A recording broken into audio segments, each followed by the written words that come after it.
Movie की शुरुआत में हम दो लड़की हंटर और बैकी को पुराने 20,000 फीट ऊंचे टावर पर देखते हैं। ये दोनों यहाँ पे बुरी तरीके से फंस चुकी थी। वो दोनों वहाँ से नीचे उतरने की कोशिश भी करती है, लेकिन यहाँ से नीचे उतरने वाली सीढ़ी पहले ही टूट के नीचे गिर चुकी है और शहर से काफी ज्यादा दूर बीच रेगिस्तान में होने की वजह से इनके फोन में नेटवर्क भी नहीं आ रहा था। अब ये लोग यहाँ पे क्यों और कैसे आए और इनके साथ क्या होता है वो हम आज की इस कहानी में देखने वाले हैं। तो कहानी की शुरुआत में हम बैकी और उसके हस्बैंड डैन को देखते हैं और इनके साथ बैकी की फ्रेंड हंटर भी इनके साथ थी और ये तीनों मिलकर एक बड़े से पहाड़ पे क्लाइंबिंग कर रहे थे। अब ये सब कुछ ये तीनों इससे पहले भी कर चुके थे, जिस वजह से ये तीनों काफी ज्यादा एक्साइटेड थे। तब सामने डैन को वहाँ पे एक केव नजर आता है और वो अपनी पकड़ बनाने के लिए वहाँ पे अपना हाथ डाल देता है, लेकिन तभी उस केव में से एक पक्षी बाहर निकलता है, जिसकी वजह से डैन का वहाँ पे बैलेंस बिगड़ जाता है, जिसकी वजह से वो ऊंचे पहाड़ से नीचे गिरने ही वाला था, लेकिन रस्सी के सहारे वो बीच में लटक जाता है। अब यहाँ पे बैकी और हंटर उसे बचाने के लिए जा ही रहे थे, लेकिन तभी अचानक से वो रस्सी टूट जाती है, जिस वजह से बेचारा डैन यहाँ पे इन दोनों के आंखों के सामने मारा जाता है। अब यहाँ पे 1 साल बीत चुका है, लेकिन बैकी अभी भी उस सदमे को नहीं भूल पाई है और इसी वजह से वो काफी ज्यादा ड्रिंक भी करने लगती है। बैकी की यह हालत देखने के बाद उसके पापा को बहुत ज्यादा फिक्र होने लगती है, जिस वजह से वो अपनी बेटी को समझाने की कोशिश करते हैं कि तुम्हें अपनी लाइफ में अपने अतीत को भूल के आगे बढ़ना चाहिए, लेकिन बैकी अपने डैड की बात बिल्कुल भी नहीं सुनती और वहाँ से चली जाती है।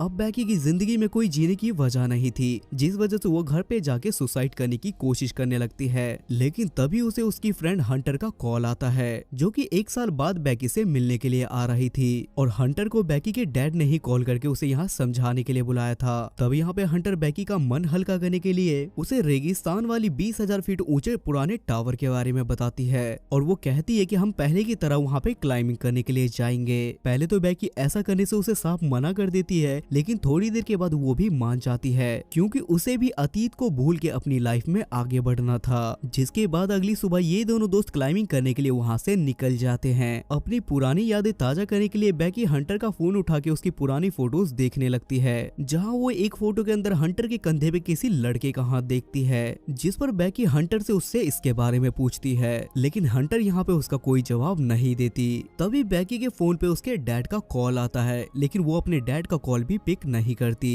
रास्ते में ये दोनों रात को एक होटल रूम में रुकते हैं, जहाँ पहुँचने के बाद बैकी को पता चलता है कि हंटर तो एक यूट्यूबर है और वो अपने चैनल पे अपने क्लाइंबिंग ब्लॉग्स अपलोड करती है और बस यही मात्र एक उसका अर्निंग सोर्स है। अगली सुबह ये दोनों तैयार होकर अपने अगले सफर के लिए निकल जाते हैं, जहाँ रास्ते में हंटर अपने फोन में अपना व्लॉग शूट करना शुरू कर देती है, लेकिन रास्ते में इनका ध्यान भटकने की वजह से अचानक से इनका एक्सीडेंट होते होते रह जाता है, जिसके थोड़ी ही देर बाद ये लोग अपने टारगेटेड लोकेशन पे पहुंच जाते हैं। लेकिन वहां पहुंचने के बाद उन्हें गेट के बाहर एक वार्निंग नोटिस बोर्ड मिलता है और उस टावर के मेन गेट पे बाहर से ताला लगा हुआ था, जिस वजह से इन्हें पैदल ही आगे बढ़ना पड़ता है। कुछ दूर आगे चलने पे हंटर को एक मरा हुआ जानवर दिखाई देता है, जिसे 2 गिद्ध बैठ के खा रहे थे और उस जानवर की फोटो क्लिक करके हंटर उसे अपने इंस्टाग्राम अकाउंट पे डाल देती है, जिस वजह से जल्दी उस पे बहुत सारे लाइक्स आ जाते हैं। अब टावर के पास पहुंचने के बाद हंटर अभी भी अपनी वीडियो को शूट कर रही थी, लेकिन उस सुनसान जगह पे इतने ऊंचे टावर को देखने के बाद बैकी काफी ज्यादा घबरा जाती है, लेकिन हंटर उसके पास आके उसे काफी ज्यादा मोटिवेट करती है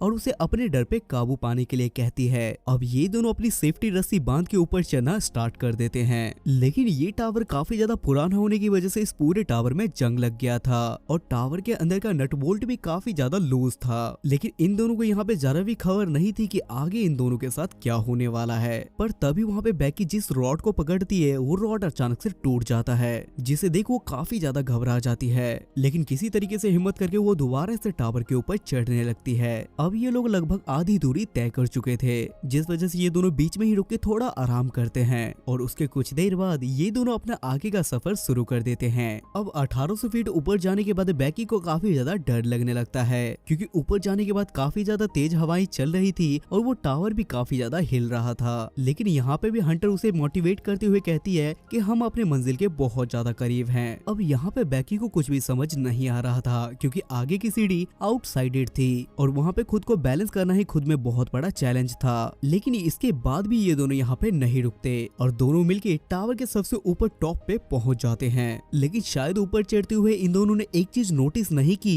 कि इनके ऊपर चढ़ने की वजह से टावर के नट बोल्ट लूज होकर वहाँ पे खुल चुके थे। अब अपनी मंजिल तय करने के बाद हंटर वहाँ पहुँच के बहुत ज्यादा खुश होती है, क्योंकि उसे अपने यूट्यूब चैनल के लिए बहुत बहुत अच्छा कंटेंट मिल गया था और उसे रिकॉर्ड करने के लिए वो अपना ड्रोन उड़ा के अपना ड्रोन शॉट रिकॉर्ड करती है। अब यहाँ पे अपना खतरनाक शॉट रिकॉर्ड करने के चक्कर में हंटर वहाँ टावर पे लटक जाती है और वो सेम पोजीशन में इस शॉट को रिकॉर्ड करने के लिए बैकी को भी कहती है। बैकी काफी ज्यादा घबराई हुई थी, वो बहुत ज्यादा डर रही थी, लेकिन किसी तरीके से हंटर उसे भी लटका देती है और वो उसे लटकाने के बाद उसके साथ अपनी एक सेल्फी क्लिक करती है। अब यहाँ पे बैकी अपने बैग में से कुछ निकाल रही थी, जिसे देखने के बाद हमें पता चलता है कि वो अपने साथ यहाँ पे डैन की अस्थियां लेके आई थी। अब यहाँ पे अपने हस्बैंड की अस्थियों को विसर्जित करके बैकी बहुत ज्यादा खुश होती है और वो खुद में ही काफी ज्यादा रिलैक्स फील करने लगती है। अब अपना सारा काम कंप्लीट होने के बाद ये दोनों नीचे जाने का डिसाइड करते हैं, जिस वजह से ये दोनों अपने आप को सेफ्टी रस्सी से बांध के वहाँ से उतरना शुरू कर देते हैं और सबसे पहले वहाँ से बैकी नीचे उतरने लगती है। लेकिन जैसे ही बैकी नीचे उतरने लगती है तो सीढ़ी अचानक से टूट जाता है और उसके टूटने की वजह से बैकी वहाँ से नीचे गिरने लगती है।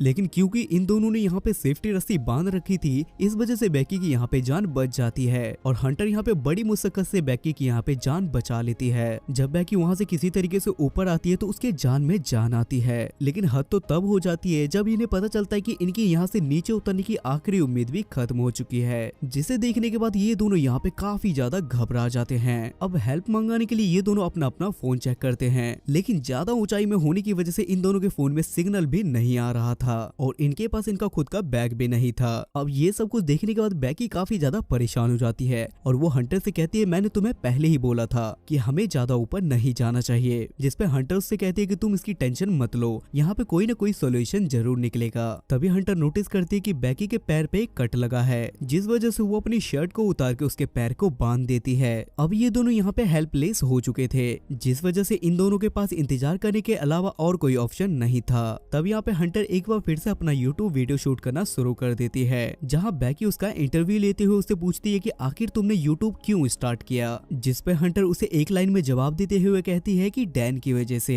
ये सुनने के बाद बैकी का मन थोड़ा उतर सा जाता है, क्योंकि डैन उसका हस्बैंड था। कुछ देर बाद हंटर को अपनी मदद मंगाने के लिए एक आइडिया आता है और वो अपने फोन में हेल्प मैसेज टाइप करके उसे नीचे फेंकने का सोचती है, जिस वजह से जैसे ही उसके फोन में सिग्नल आए तो वो नोटिफिकेशन सब लोगों के पास पहुंच जाए, जिस वजह से वो अपने फोन में हेल्प मैसेज टाइप करके उसे अपने जूते में डाल देती है और उसके पास जितने कपड़े थे वो सारे कपड़े उसमें डाल के वहाँ से नीचे फेंक देती है, इस उम्मीद में कि वो पोस्ट होने के बाद इनको कोई ना कोई मदद जरूर मिलेगी। लेकिन जूता उतारने के बाद बैकी नोटिस करती है कि हंटर के पैर पे 143 लिखा हुआ है और यहाँ पे 143 का यूज डैन अपनी वाइफ बैकी को आई लव यू बोलने के लिए यूज करता था, जिस वजह से बैकी को उस पर पूरा शक हो जाता है। लेकिन ये सब कुछ जानने के बाद भी बैकी यहाँ पे चुप रहती है। उसके कुछ देर बाद इन्हें नीचे की साइड एक आदमी और उसका डॉग दिखाई देता है। इनकी उम्मीदें तो काफी जागती है कि अब इनको मदद जरूर मिलेगी, जिस वजह से ये दोनों जोर जोर से चिल्ला चिल्ला के उन्हें आवाज लगाने लगते हैं। लेकिन बदकिस्मती से उस आदमी तक इनकी आवाजें नहीं पहुंच रही थी और यहाँ पे हम हंटर का फोन भी देख पाते हैं, जो कि नीचे गिर के चकनाचूर हो चुका था।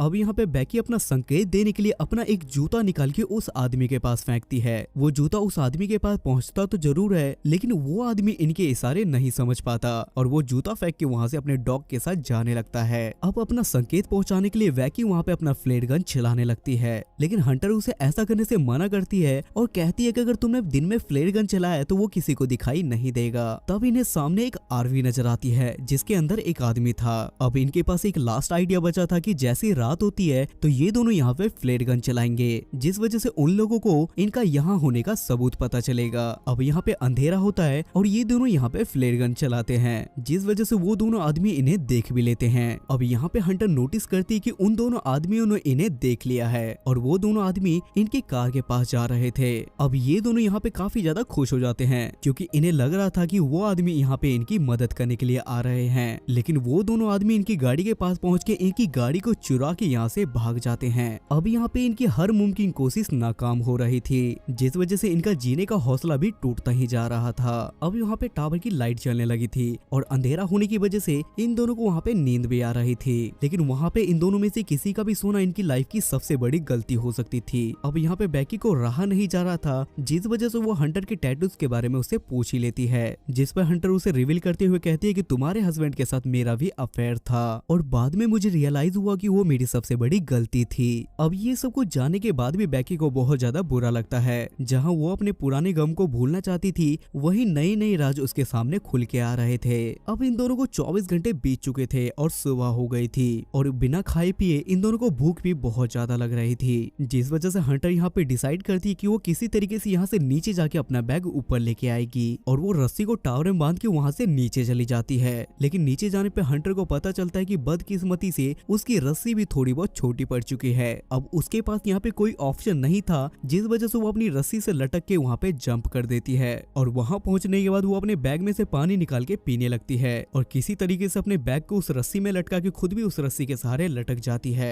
अब यहाँ पे बैग की रस्सी को ऊपर खींचने लगती है, लेकिन अचानक से उसके हाथ से रस्सी छूट जाती है, जिस वजह से हंटर वहाँ पे नीचे ही गिरने वाली थी। लेकिन टावर के खंबे से बने हुए रस्सी की वजह से वहाँ पे हंटर की जान बच जाती है। अब क्योंकि यहाँ पे हंटर का हाथ छिल चुका था, जिस वजह से बैकी अपनी पूरी ताकत लगा के हंटर को किसी तरीके से अकेले ही ऊपर करती है। अब इन्हें यहाँ पे पेपर पेन देख के एक और आइडिया आता है और बैकी एक पेपर पे अपना हेल्प नोट लिख के अपने ड्रोन की मदद से उसे एक बगल वाले होटल तक पहुंचाना चाहती थी, लेकिन बदकिस्मती से ड्रोन में भी चार्ज नहीं था, जिस वजह से ड्रोन वहाँ पे रिवर्स हो जाता है, जहाँ बैकी किसी तरीके से अपने ड्रोन को पकड़ लेती है। अब काफी टाइम से इन दोनों ने नींद नहीं ली थी, जिस वजह से वहाँ पे बैकी की आंख लग जाती है और उसे अचानक से एक बुरा सपना आता है और वो देखती है कि हंटर की वहाँ पे मौत हो गई है और गिद्ध उसके सामने उसकी दोस्त को खा रहे हैं, जिसे देखने के बाद अचानक से उसकी नींद खुलती है और नींद खुलने के बाद उसे पता चलता है ये तो उसका एक बुरा सपना है। अब सुबह टावर के लाइट को बिलिंग करता हुआ देख बैकी को एक आइडिया आता है और वो सोचती है कि टावर के ऊपर वाले लाइट वाले होल्डर से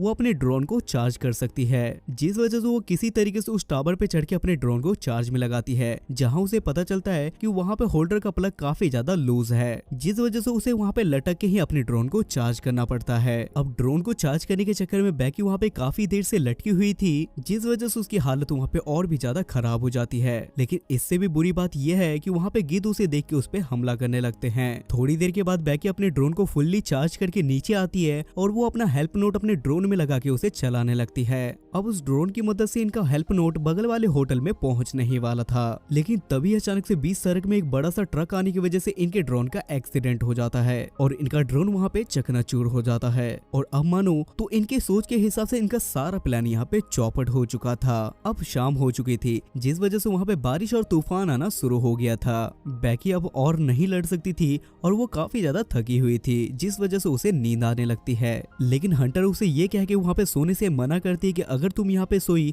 तो गिद्ध तुम्हें जिंदा खा जाएंगे, जिसपे बैकी यहाँ पे हंटर से उसका दूसरा जूता मांगती है ताकि इस बार वो अपना फोन यहाँ से नीचे फेंक के हेल्प मांगा सके, जिसपे हंटर उससे कहती कि मेरा जूता तो नीचे है। और जब बैकी वहाँ से नीचे देखती है तो उसे देखने के बाद उसके वहाँ पे रोंगटे खड़े हो जाते हैं, क्योंकि जिस समय में लास्ट टाइम हंटर वहाँ से नीचे कूदी थी उसकी मौत वहीं पे हो गई थी और नीचे उसे गिद्ध नोच नोच के खा रहे थे और यहाँ पे बैकी अकेले ही बचने की कोशिश कर रही थी। और अब तक उसने हंटर के बारे में जो कुछ भी देखा वो बस उसका हेलुसिनेशन था और वो पिछले 16 घंटे से अकेले ही इस जगह पे फाइट कर रही है। अब भी यहाँ पे बैकी अपने डैड के लिए एक मैसेज रिकॉर्ड करती है और किसी तरीके से वो पूरी रात उस तूफान और बारिश का सामना करती है। अब सुबह हो चुकी थी, लेकिन बैकी अभी भी सोई हुई थी और वहीं हम एक गिद्ध को देख पाते हैं जो बैकी के घाव को नोच नोच के खा रहा था। अब यहाँ पे भूख और प्यास की वजह से बैकी काफी ज्यादा पागल होने लगी थी, जिस वजह से वो गिद्ध को ही जिंदा मार के उसे वहाँ पे खाने लगती है। अब यहाँ पे बैकी को क्योंकि मरना तो था ही और उसके पास कोई ऑप्शन ना होने की वजह से वो वहाँ से नीचे कूद जाती है और वो अपनी रस्सी के सहारे हंटर के पास पहुंच जाती है